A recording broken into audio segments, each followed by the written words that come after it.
taxes, keeping my book straight, running a profit and loss statement, it all gets so confusing. I used to spend more time trying to worry about my taxes and if I'm doing them right than I actually did working on my business. I needed a solution. That is when I found Core Financial. Core is a team of tax professionals that actually care about real relationships with their clients. From the moment I hired Core, I was able to trust that I will be fully taken care of. They run my books, keep me up to date with my finances, and make sure I'm taking full advantage of all the tax breaks I qualify for. Are you struggling to understand your finances? Do you need help making sure you don't make any mistakes? Look no further. Core Financial. Both Nick and I are huge fans of Core Financial, and we know you will be too. Check out howtofilmweddings.com/core to see what they can do for you. Core Financial. Real relationships, no surprises.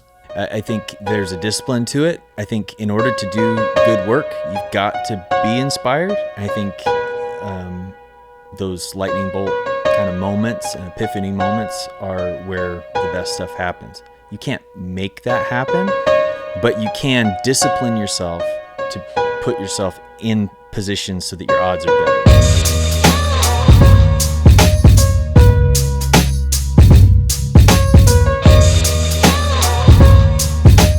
Hello and welcome to the How to Film Weddings podcast. My name is Nick Miller, and I am joined by my best good buddy, Mr. John Bunn. John, how you doing? I'm really good. I am not in the same spot that I usually am. No, you're not. I almost didn't recognize you. We are quarantined. I put together an office studio in about a half an hour.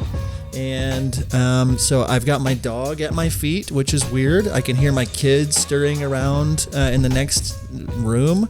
And I can also walk down and get a sandwich if I want. So that's all good things for me. But in all seriousness, I'm in a really good mood because of the interview that we just had. It was actually just really inspiring. So I was really pumped to have this interview. I'll let you tee it up on who we had on today. Yeah, well, today we had Josh and Jerad. You might not know those names, but I bet you know the name Chapters. They form the band Chapters, and if you are on MusicBed, you have definitely heard their songs, and I'm going to say you've definitely used their songs because their music is incredible, and it just, something about it fits really well with wedding films. And so we were able to talk to them today about how they got into music, what inspires them, their creative process, and then they answered some of the questions that our filmmakers had from within our within our Facebook group. So let's go ahead and jump into this conversation that we just had with Chapters. Let's go. All right, well, today we have some very special guests. We have Josh and Jerad, who are the band members of Chapters. If you don't know Chapters and you're a wedding videographer and you use MusicBed, I don't know where you've been living or what you've been doing. But anyways, we are so excited to have you guys on the podcast today. How are you doing? Great. Thanks for having us. We're doing really well. I'm excited to be here. Okay, great. Well, thank you for coming on. Why don't you take a minute, and I'll let Josh then Jerad, or Jerad then Josh, however you guys want to do this. Just kind of introduce yourself and kind of share your story with music and how you fell into it and you've decided to do it professionally and all of that stuff. So just kind of, and then after that you can come together and tell your story of how you formed Chapters and all that stuff.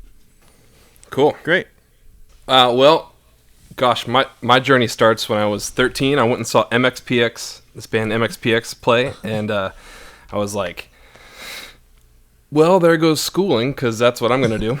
So I literally just kind of checked out, bought a bass, bought a sticker and a cassette that night, and literally locked myself in my room for 2 years. And then all through high school, just played in these punk rock bands,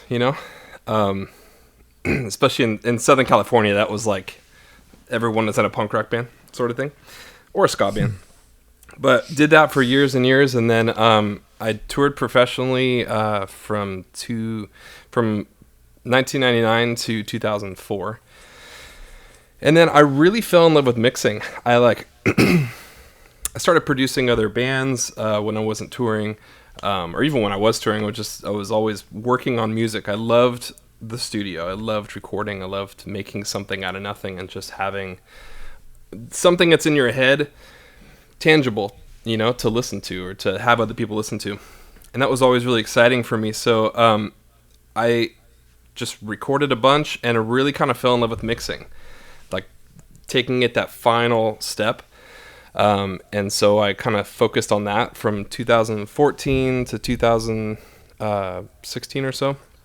But all this time I was still writing for ABC. I worked as a songwriter for ABC just for their library. So a lot of my songs were on just background music on a lot of their shows, like General Hospital or Cougar Town or whatever. I don't know.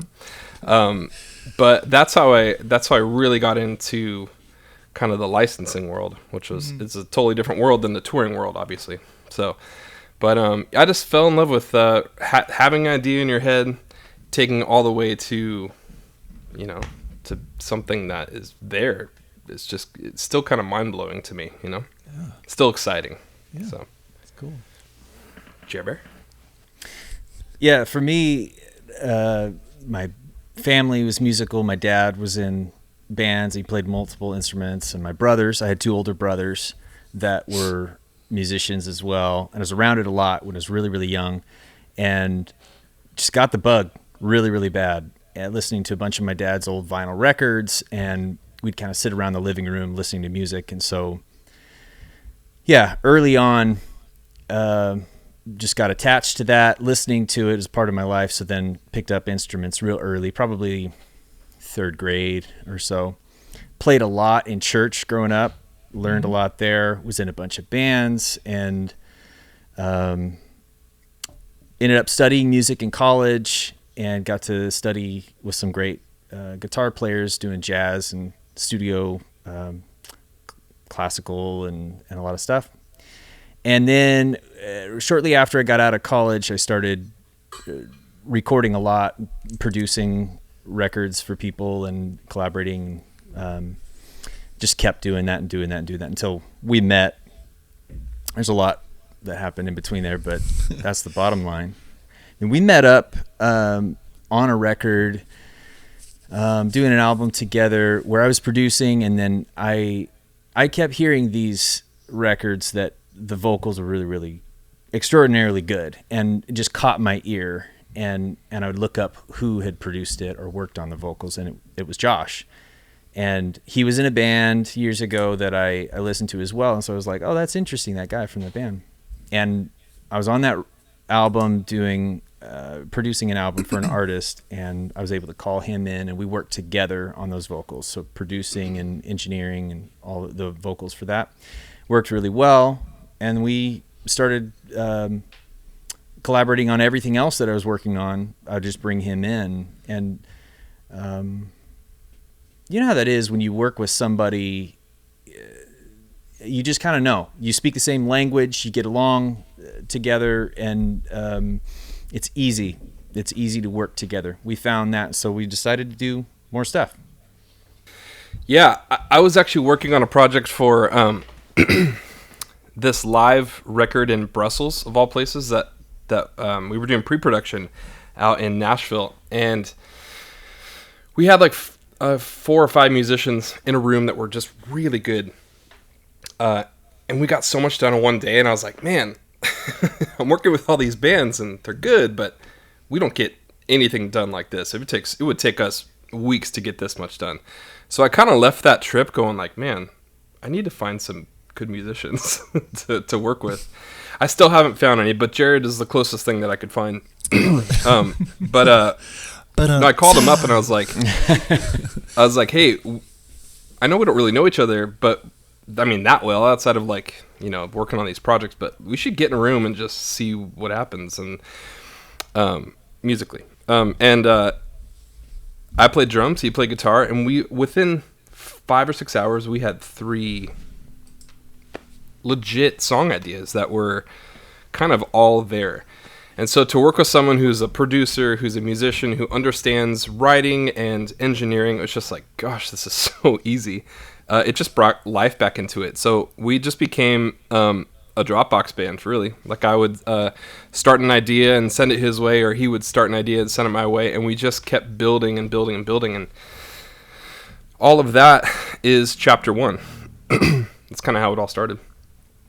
I love it. And so, like, I mean, you guys are both in, Los Angeles area. You're honing in on your own craft. You're doing all these, separate projects, and then like it starts to just click. When was this? When did you? And then what happened? I guess from, okay, we're doing these chapter like you said, chapter 1, or like this Dropbox band. Like when was that? And then how has it progressed to where you are? Like what's the story look like for you guys all the way up till today? What year was that when we started doing stuff? We started in 2017. That was when we got together. I don't think it became a real thing until we had already put together an EP of like the 5 best songs that we had. And MusicBed, we sent it to MusicBed because I'd already been working with them with some other artists. And they were like, hey, this is something. This could be something. So we're like, okay. And we put that first EP out, and no one really no one liked it. Well, I wouldn't say they didn't like it, but it was months before we started getting any bites, By the way, your earring is really cool right there. Thank you, my friend. So good. The cool thing about chapters, we're also really fashion forward. All right, I'll take that out. I like it. It looked really cool. That's cool. Yeah. I'm going to put it back for the rest of this. Yeah, make it happen. If you're not watching this on YouTube, I have no idea what you're talking just about. head on over to our YouTube channel to watch this, because it's that good. It's that good. But I think once we started getting feedback from people who were using it, that was kind of like maybe this is something we should put more time into. I mean, we were already putting in time, but it was way more of a passion project, just writing sounds and music and putting things together that we liked, instead of trying to like put together an album to release or to become a band or to any of that kind of stuff. It was way more like, like I don't create sounds like Jerad does, and vice versa, and to kind of throw those in the mix and see what happens it was just exciting and really interesting. So I think that's what made it it was just fun. So we didn't really have a ton of like, it wasn't a ton of thought put in it in the beginning. Like we wanted to do something with it, but it wasn't like we're going to be a band or we're going to release, records every 6 months or whatever it is. It was just kind of thrown together a bit. It's all trial and error as well. As we go, we're just figuring out what works and what doesn't. But here's the main thing that we've discovered over time is if we, how do I say this? If we get really excited about the music and it gives us goosebumps or it gives us a lot of energy, usually other people get excited about it too. And we know that that's good. If we work out a song and we get to a demo stage or something and we kind of step back and we look at it and we go, that makes sense. That song, I could see that being something, then we know that nobody else is going to be excited about it. So what we really try to do is write songs that are meaningful, that this is not stock music. This is very personal music. And these sounds and these arrangements are sounds and arrangements that we want to listen to, that we're really excited about. And then how they get used and all that stuff is such an anomaly that I can't really figure that whole algorithm out. I don't know how to anticipate what other people want to hear or whatever. It doesn't matter anyway. So we just make music that's really personal, that tells a good story, that's meaningful to us. And the rest usually works out. That's kind of what we've learned. And that's the journey we're on still, is trying to figure out what works for us, what we can do authentically.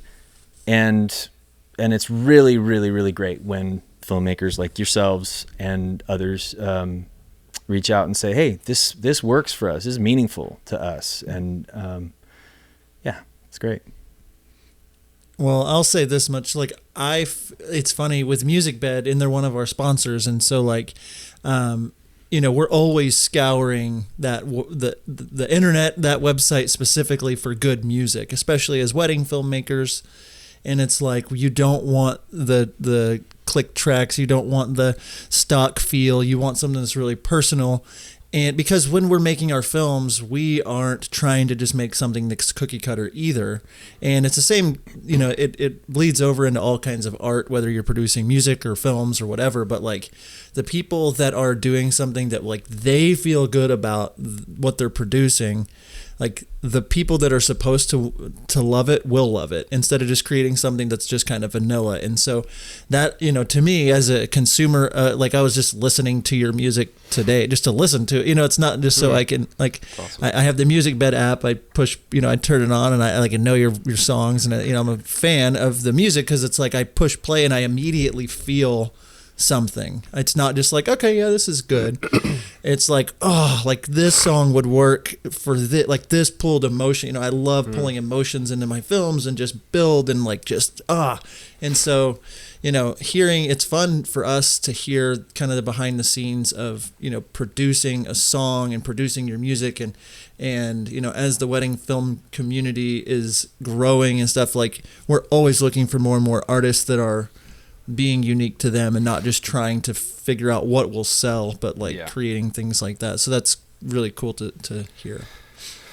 Well, I think there's a balance because, we want to put a lot of, life into these and a lot of honesty into them, but you can't be too honest. You can't be too straightforward. You don't want to be too on the nose, for sure. Yeah, and I learned by working at ABC, they would call me and be like, "Hey, we need 3 songs that sound like this artist or whatever, and they need to work for like a funeral and a graduation and whatever, a birth." And you're like, "Okay, this is the moment," or whatever. You know what I mean? Like, how do you do that? And so I'm thankful for that training, because in like how Chapters has become a really interesting place for me as like the primary lyricist. A lot of these lyrics come from stuff that's going on in my life, obviously, and like there's been a lot of scenarios in the last couple years of my life that have just kind of turned into a lot of songs or turned into a lot of ideas. And so it's the trick is like, how do I write a song about someone battling addiction and have someone listen to it and not be like, well, gosh, this song's a bummer. Like, you know what I mean? Like not be too. Yeah. Or somebody say, well, that's not my story. I don't relate to this at all. This has nothing for me. Yeah. You got to keep it just open enough. My favorite thing is when we've got a song with these lyrics that are hidden in plain sight. Just kind of the way I think of it. Josh will write something and I know the specific thing that he's talking about, but the phrase is so open that we really enjoy when people bring their own experiences and their own stories to it. And so we'll get responses from people about songs where like we have a song called You Will Find Me, and I don't know, it's about something totally different with Josh's kids, and it was what inspired it. But we got contacted from somebody that said that they felt like that song was about their grandfather who had passed, and that connected them somehow to their story. A totally thing that we never could have foreseen before. But absolutely, that's what it's about. I mean, it's about whatever you as the listener bring to it, and the filmmaker. These filmmakers you guys are so creative, how you reinvent and reinterpret the songs, and absolutely, that's exactly what it means. However you interpret it. Jerad cries pretty regularly when we hear the way our songs are being used. Not me, I have never done that. But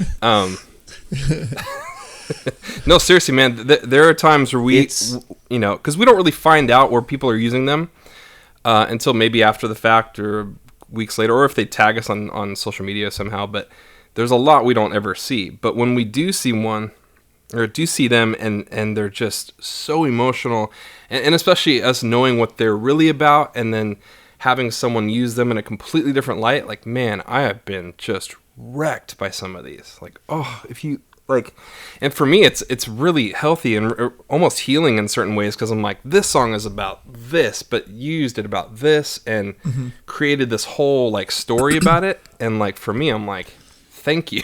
Like, I'm really glad there's another side to this, you know? And that's what I find to be so cool about like the art behind all of what we're doing as artists, you know, and taking, you know, these, like we will produce a film and put it out on YouTube, and then somebody will comment on it and say, oh, you know, like they watched it and they live in another country or whatever, and they're like, this meant so much to me because I'm going through this. And you're like, oh, well, this has nothing to do with the way I interpreted it, but like, I'm putting this out there, and the more that you infuse like who you really are into your art, the more interesting it is whenever someone else, you know, absorbs it, digests it, they interpret it in the way, you know. And it's like, I've used several of your songs, or just like the instrumentals of your songs, to pull different emotions from one little riff that you've done on one thing, to just like extenuate like one moment, and it's like, boom, that helps me sell this part of my story. And like, it's cool. Very interesting to see how the art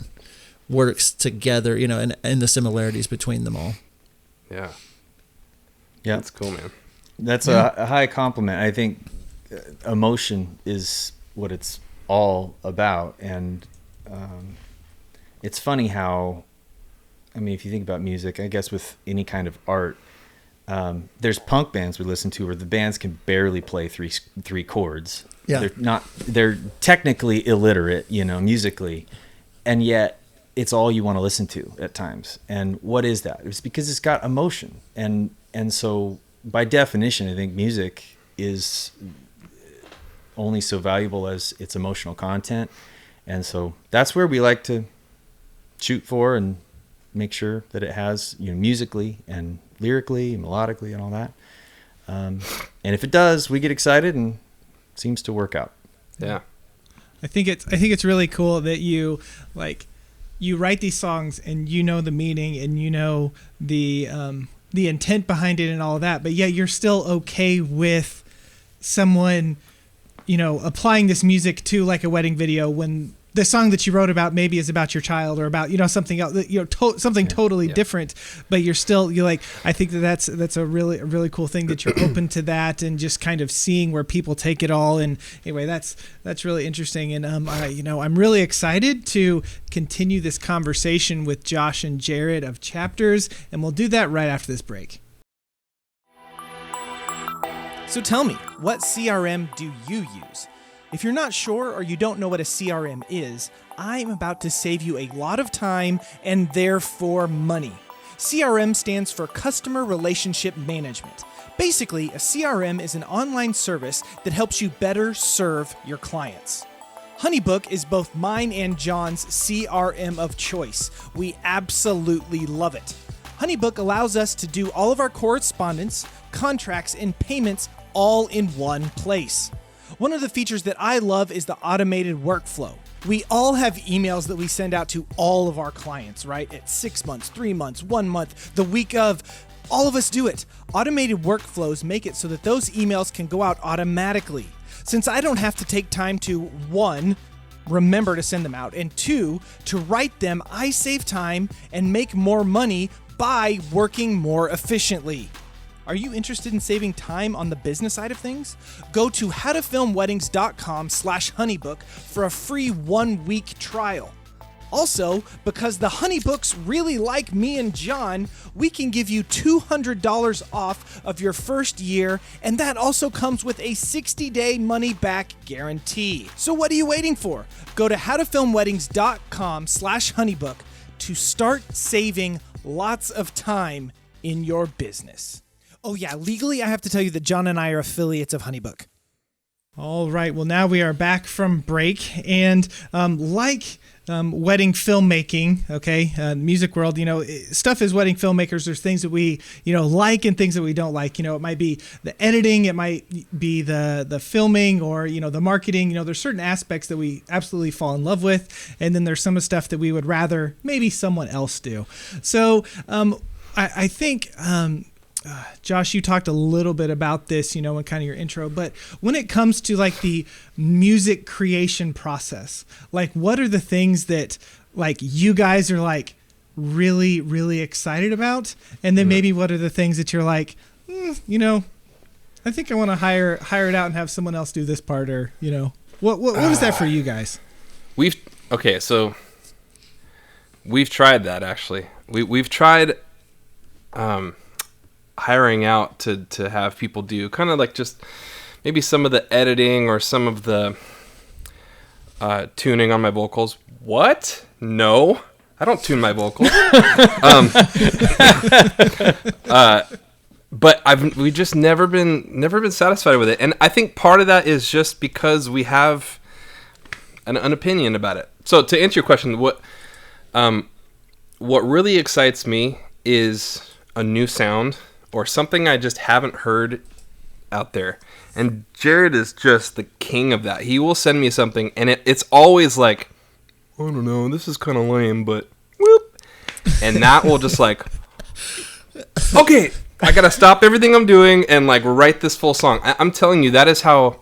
That is so cool. 60% of our music. Wouldn't you say, okay, maybe 50, but a lot of our music is written that way, where he will send me something, or I'll stumble across something on accident, or there's even been times where I'm mixing one of our songs and I'm trying to find like a frequency or something, and it's just, I have something looped, and all of a sudden that loop becomes like, we could write a whole song like this, and that becomes another.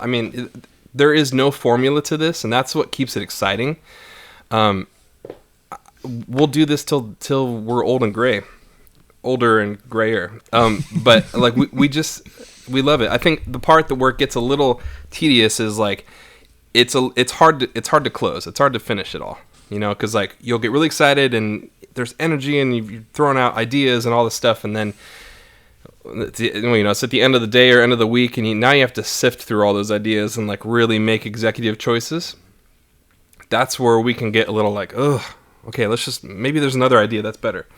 But to sit down and really finish it out, finish all the vocals, be really picky about everything, like, I don't know, it's not the funnest part, but you got to do it. And so that's just the two of you. Just the two of you doing pretty much not all of the work. Like the songs that we're hearing, right. It's the two of you. There's not. Pretty much. We write and record and perform everything. We'll have a friend come in and do piano sometimes. We'll have string players that we work with doing things that. But even that, Josh has borrowed a cello, and we'll have friends in. But yeah, the stuff we get really, really excited about tends to be what each other bring to it. So like he was saying, he gets excited about some of the sounds that are in a blind spot for him, or just something he wouldn't have thought of, but he likes it. And same for me. Josh is always making fun of me because he'll send me a demo of something that he's written, a lyric or a guitar vocal thing, or a new mix he's done or something, and I just freak out. I get so much energy from it, so excited about it, and I can't wait to try to contribute to that and round it out and make it into a chapter song. So we really play off each other really well, and yeah, it's very valuable that we're both multi-instrumentalists, both and that he mixes and does mastering, so we're able to do it all and not be at the mercy of anybody else's timeline and all that kind of stuff.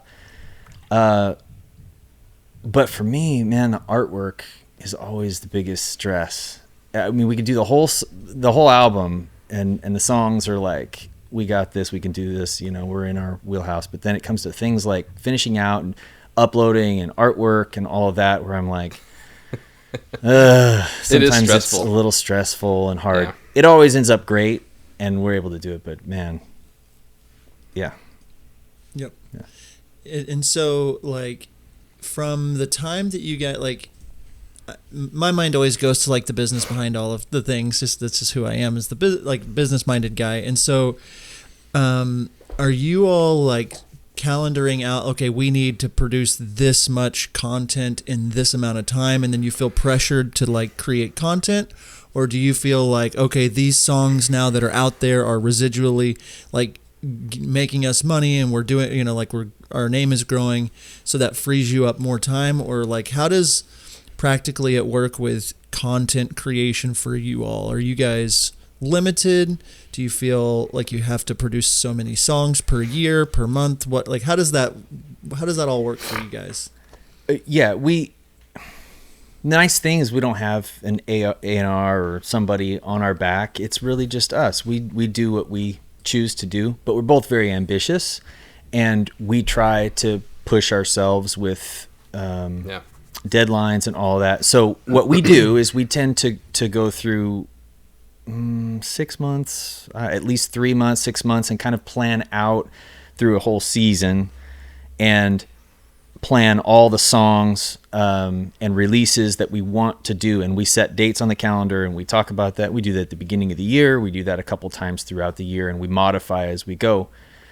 But then once we have those dates in place, we try our best to hit all of those things, and it'll be great if we do. But if the song's not ready, it doesn't matter. We are not going to move on until everything's done. So that's kind of our formula, is we try to push ourselves. We set these goals out there, and then we just work as hard as we can to make sure the songs are done. Yeah. Yeah, I think so, it's mainly about the discipline of it. I think the reason we have more songs than we actually can finish at this point, because we have a Dropbox filled with ideas. My eyes are watering. Sorry about that. It's the lights. It's not anything emotional, I promise. Sure. When Jerad talks, man, he just gets me going. Gets weepy. I get weepy. But it can actually be very easy to work on something and work and then just never put anything out. Well, let's just start a new idea. Let's just start this. And so we're very particular about, or we try to be very disciplined about setting up a schedule and holding to that schedule. Otherwise, there's kind of no rules. There's no, I don't know.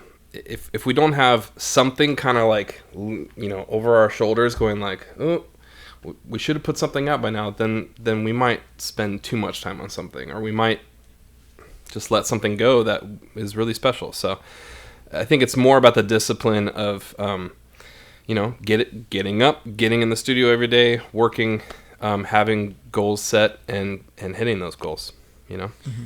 To be more specific, we're happiest when we release something every month, basically.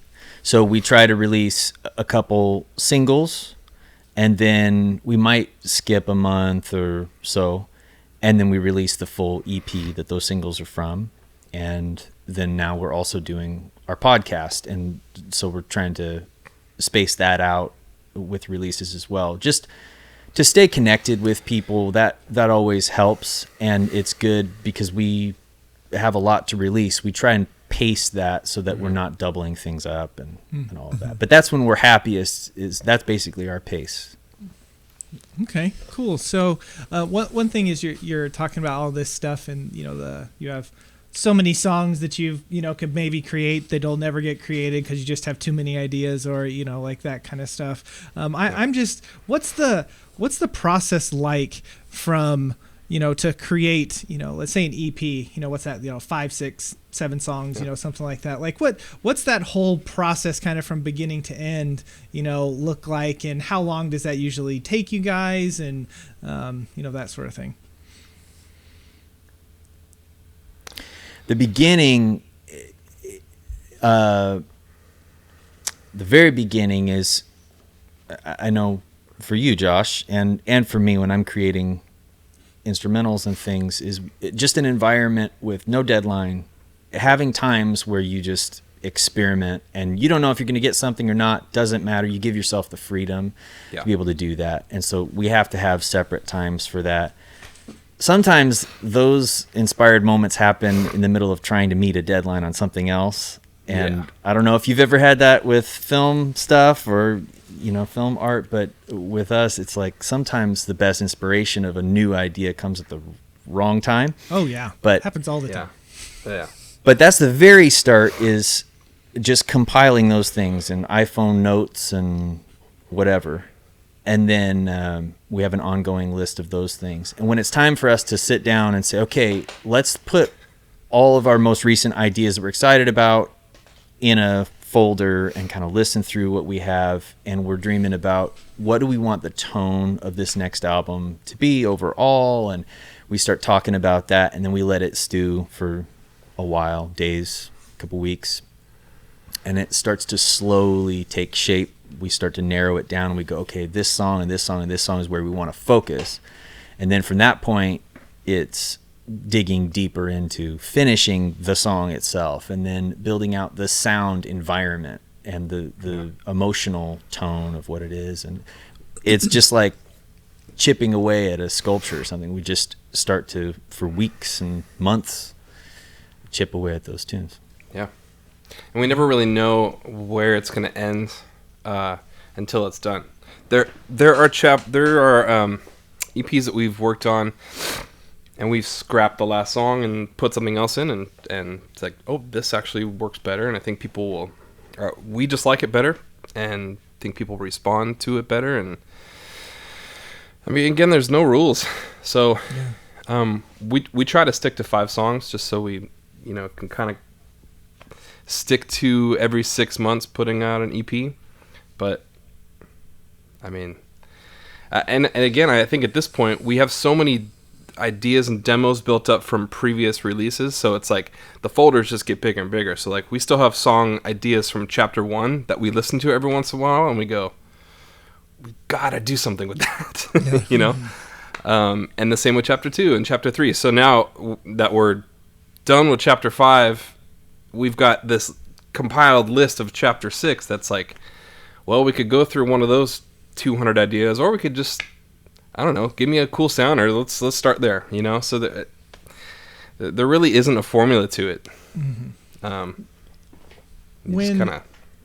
When you guys are putting together, an EP, with your 5 songs, like, is there, like, usually is there like a theme to it, or is there a sound to it, or is there, like, if you have so many ideas, like, how are you narrowing it down, to those 5 songs? I think it starts with which songs we just like the best. Which song, I mean, maybe which ones are the most developed, or the ideas are the strongest. When you have a lot, or even when you have maybe like 10 to kind of, maybe it's narrowed down to 10 or so, we can still listen to those and go, well, these are still my 3 or 4 favorite demos or parts of it. So like these 3 for sure, and maybe one of these, or maybe we go listen to this one. You know what I mean? We just kind of pull from anywhere we can. There's a lot of factors that go into it, but the whole chapters thing, the initial concept with chapters is that we would put out albums that are a chapter at a time, and it's basically kind of referring to chapters of life, like what we're going through, and we'll write songs about what this chapter has been. And so that kind of organically happens naturally as we're working on a batch of songs. It's about a general theme. So for instance, chapter 4, our 4th EP release, was when Josh's daughter had been in the hospital. His family had been through this very traumatic event, and those songs were written from the hospital and out, and it just very clearly defined that era. So we deliberately chose all songs that were from that story, that era, and they kind of chose themselves. And then this EP that we're working on now, it was kind of the same thing. It was the phase after that, new life, and everything speaks to that. I mean, let the new begin, and days of a brand new start. I mean, these are the kind of phrases that you're hearing a lot. There's a lot of that kind of stuff in there. That makes a lot more sense now that it's cool to kind of hear the backstory. Sure. As a filmmaker that's living his own life, I mean, I interpret it based on what I'm going through or whatever. You're listening to it, it's like, oh, this resonates with me because of this. But like, I know the listeners out there are probably, getting to know you all better. I think it just shows more and more of like, we hop on the MusicBed, we click play, we like you're listening all while you're editing. You're just trying to find anything that's like, yeah, that would work, and like every now and then it just like, boom, something hits and you're like, you click back over to that window and like, who is this? And I had that moment, with you when I found you guys. Whenever, I don't know, however long, I felt like I was the first one to find chapters. That's how I felt. Like I'm the first one going to use them because, like, it was like a deep track within MusicBed at that point. Little did he know. Yeah, he'd be the fifth. Yeah. So, but yes. And so I know that our listeners out there, like being able to hear from you and hear, because so many of them out there use your music. I want to talk more about the wedding video community and all that right after this break. Do you remember that wedding from a month ago? Yeah, like that one that you needed to start editing yesterday? But you also need to prep today for your wedding tomorrow, and you're leaving for your first vacation in forever on Monday. So what do? It seems that the only creative part of your edits are the excuses you're going to have to give your clients. We have the solution, Wedditor. Wedditor is a team of top wedding editors, project managers, and account coordinators that help us wedding filmmakers edit. They match the right editors with your style so you can spend your time where it matters most, on your business. Nick and I both use Wedditor, and we don't know how we would run our companies without them. It takes a team to build an amazing business, and you shouldn't try to do it all on your own. Head over to howtofilmweddings.com/Wedditor to help you free up your time so that you can focus on growing your brand. Be sure to use promo code HTFW for $50 off your first project. Wedditor, more than freelance, more than outsourcing. We know the time suck that is searching for the perfect song for your wedding film. MusicBed has spent years collaborating with artists, bands, and composers to make it easier than ever for anyone to find the right song for their video. With amazing artists like Chapters, Tony Anderson, and The Light, The Heat, MusicBed is the best place for wedding videographers to get licensed music. Their subscription service was a life changer for me, especially since all of their subscription music is pre-cleared for every social media platform: Facebook, Instagram, Love Stories TV, and my personal favorite, YouTube, all pre-cleared. And if you are interested in a free month of a MusicBed wedding subscription, head over to howtofilmweddings.com/MusicBed. When you sign up, use the promo code HTFW and you will get your first month for free. All right, so we are back with my favorite band in the whole wide world, Chapters. Wow. Yeah, one of my favorite bands in the whole wide world for sure. My very favorite wedding band, wedding music band. The wedding video community is something I want to talk about. And when we decided, the How to Film Weddings podcast group, we're in this like world where we kind of edit in a cave by ourselves, and you don't really, there's no real community, there's no way to get in touch with people, and we wanted to create a place for community and for people to connect with each other and things like that. And so when we told the community that you were going to be on, they kind of freaked out a little bit, which was awesome. So we have a few questions. So I wanted to jump over into our question of I wanted to jump over to our question of the day presented by Wedditor. More than freelance, more than outsourcing. Michael Lazaro says, "What have vowels ever done to you?" Hate them. Don't use them. Nick, but that is Vowels. the question of the day. I wasn't ready for that. Chipters. Yeah. I see. The vowels. Yes. I was thinking through our songs, thinking, do I not enunciate the vowels? Or... Yeah, it's the If you stupid don't name. know and you're listening, Chapters is spelled without vowels in their name. But the real question of the day, now that we know that your songs are being used in a ton of wedding films, does that change at all how you approach writing new music? James asks. I don't think so. Not really. It Nope, starts next with, question. Okay. No, I'm just kidding. I don't need to talk. I really don't. I don't think it does. I think since we've been on MusicBed, I would say, actually, what is it? It's like 3 years. Yeah, but what's the percentage? It's like 60% or something. Wedding. Of all wedding licenses or people that use us, and it's been like that since day one. So we don't run it through the filter of like, will this work for? I don't know. Sometimes we think like, oh, this would be really pretty for a wedding. I don't think on the front end. On the back end, that's why we offer alt versions. Yeah. Primarily, is we don't think it's necessarily prudent to keep presenting brand new songs as much as whatever we put out, we want to give a lot of content to you. So we write the song first and we make a version of the song. And then at that point, we start to tear it apart and unpack it and say, is there anything else that we could offer to filmmakers? Are there any other edit points that we could make more clear? Could we give them a couple different endings? So if you've noticed, a lot of times at the end of a bridge or before a bridge or something, we'll like end the second chorus and let it fade. And then we'll start the next section. We're trying to give a couple different endings and things. So in that respect, that's where we think about filmmakers and all of that. But if you try to create something that's authentic and real art with the end game in mind, like, oh, I'm going to sit down and make a hit song, or I'm going to sit down. At least for me, it's over. It's done. I can't do that. It has to just come from, this has to be something meaningful. And then as it develops, and even after we finish the song, then we start to really think about, are we treating our filmmaker friends right? Are we giving them everything that they would need?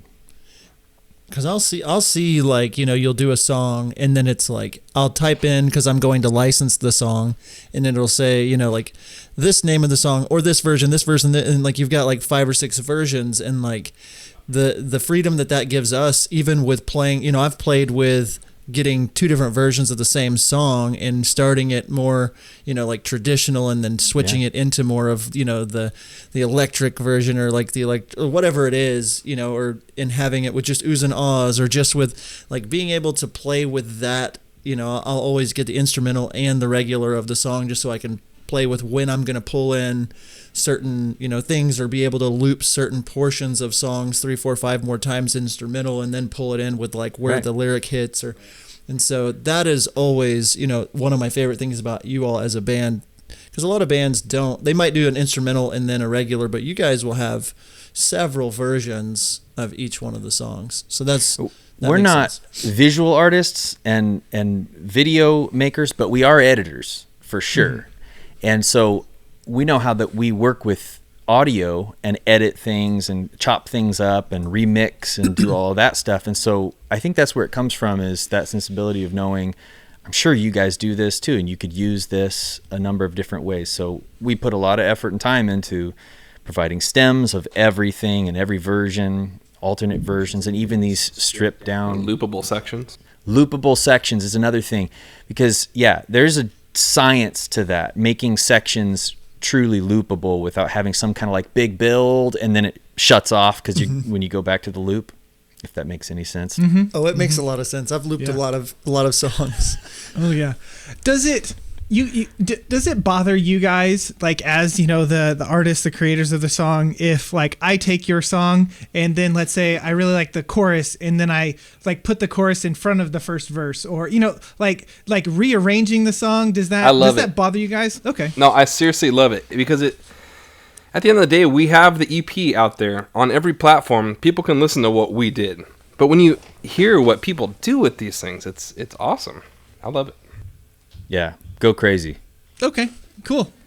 And it sounds like our friend Angelica asked this question, and it sounds like you're kind of in this world, kind of doing this, but she says, have you ever considered creating like a 1-minute edit of some of your most popular songs for us to use in our teaser films? Like doing an Instagram 1-minute edit is like, a really popular thing. So have you guys thought about, just creating a 1-minute version of a song, or are you guys like, no, we made it, you guys can cut it down? I think the latter of that. I think we created the full versions with that in mind, that you would easily be able to cut these down. I mean, we've done the 5-second, 10-second, 15, 30, and 60-second version edits of songs that we've contracted for other people before. We get it. We know how that can work, but everybody's got their own requirement, and so you have to draw the line at some point and let you guys do what you need with it. Hopefully the music is easy to edit. Yeah, I think so. I think whenever it comes to music editing, at least one thing that I didn't realize for a long time is it's kind of just math. If you can like sit down there and count it, and if you're counting in, then the song is in 4/4, so you're just like, every 4, and then that 1, you might that's a cut point and like that kind of stuff. So I'm talking to you guys, and you're like, yeah, duh, of course, but that just helps. Tell them what a treble clef is, Nick. Tell them. Yeah. Tell them what the treble. I'm not gonna do that. Anyway, I'm not doing it. I'm sure you guys could teach us all sorts of things, man. Yeah. We don't claim to know it all. The things that I could teach you about comic books, but that's not what this podcast is about. Yeah, that's good. Okay. That's all right. That's right. Hard pass. Hard pass. Ben asked this question: how do you stay inspired with fresh ideas? I know you kind of touched on this a little bit, but this was his question. I'm big on the discipline of staying inspired is what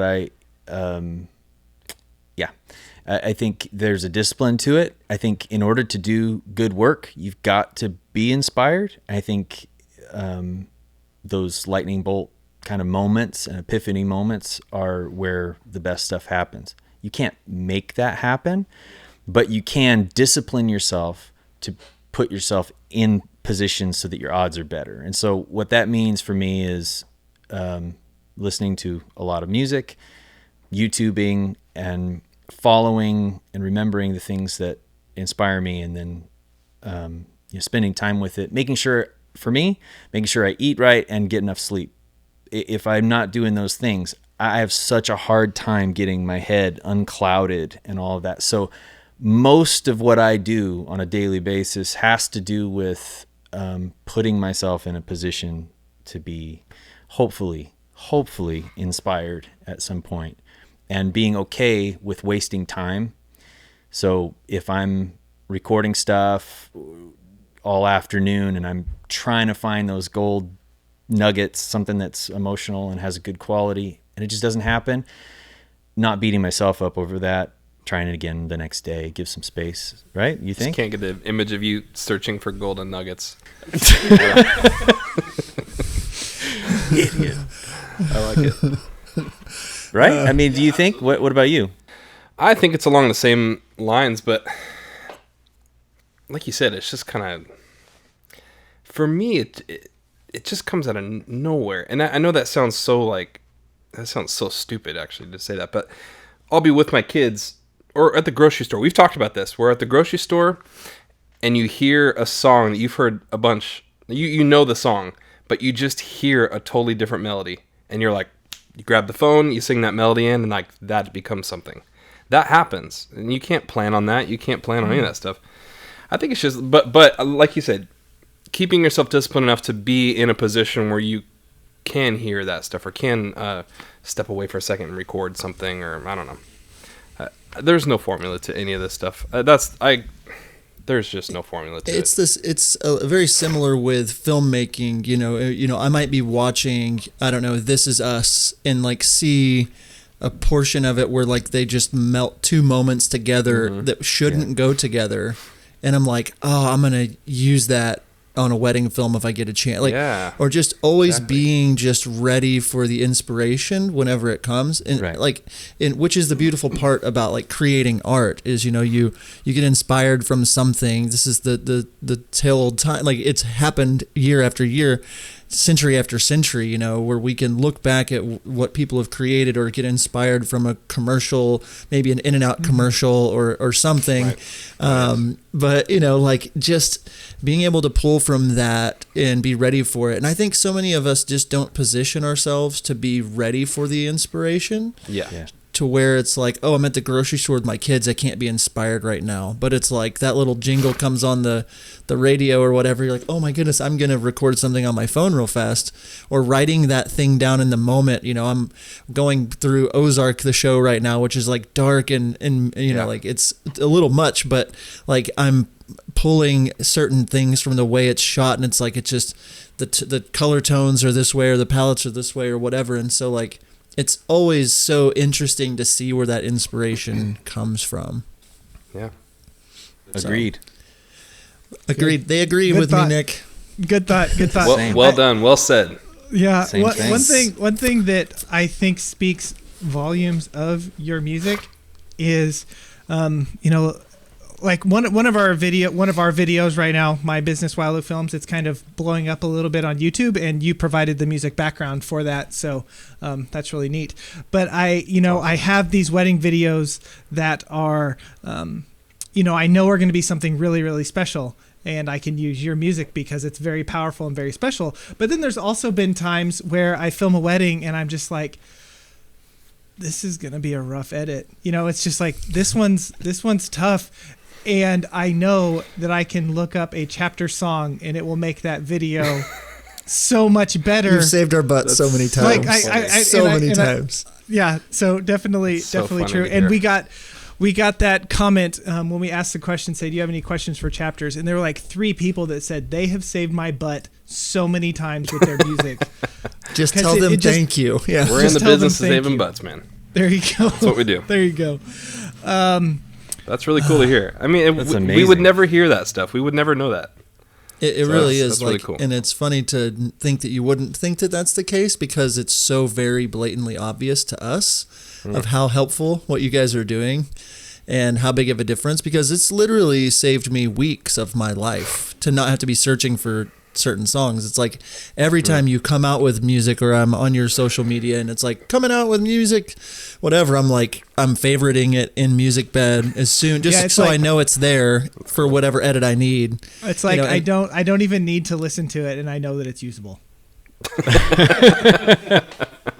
It's true. And there's something to be said about that, because that's really hard to find. And what's funny, I did a wedding on December 28th and you guys had just come out. I forget which song because you guys have come out with new music since then, but like the week that I was going to be shooting a wedding, I was going to be shooting that weekend, like in December.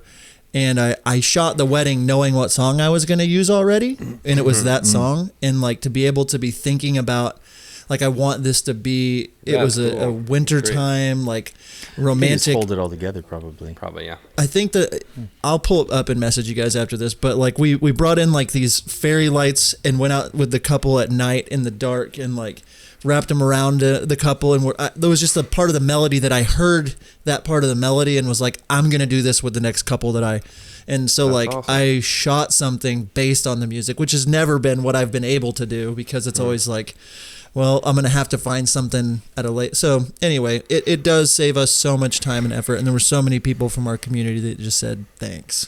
That's awesome. You're welcome. If I were to hear a complaint about you guys, is it that you're not producing enough music for us? That would be the only. Yeah. One song a week. That's all we need. Just 1 to 5 songs a week. They would be very awful if we did that. It takes a long time to do this. It really does. I know it does. I know it does. No, it does. It really does. I mean, we just finished up chapter 5, and I spent so long on these vocals and then scrapped them and started over. Yeah.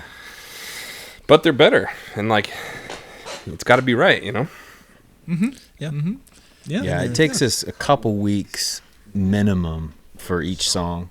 Mm-hmm. And then that process of making the alt versions and doing stems and all that stuff, I mean, we just don't know. It takes a long time.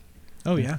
Yeah, I bet it does. And we appreciate the time. We appreciate the time, and it shows, with the quality of stuff that you guys are making. So we thank you. So we are about running out of time here. We thank you guys for taking the time today. But if people, don't know who you are and want to listen to your music and want to just follow you guys, where can they go to just listen to you guys and hear more about you? The the best place to go would be wearechapters.com. It's got links for everything. It's got our podcast, all the places they can listen. Also musicbed.com.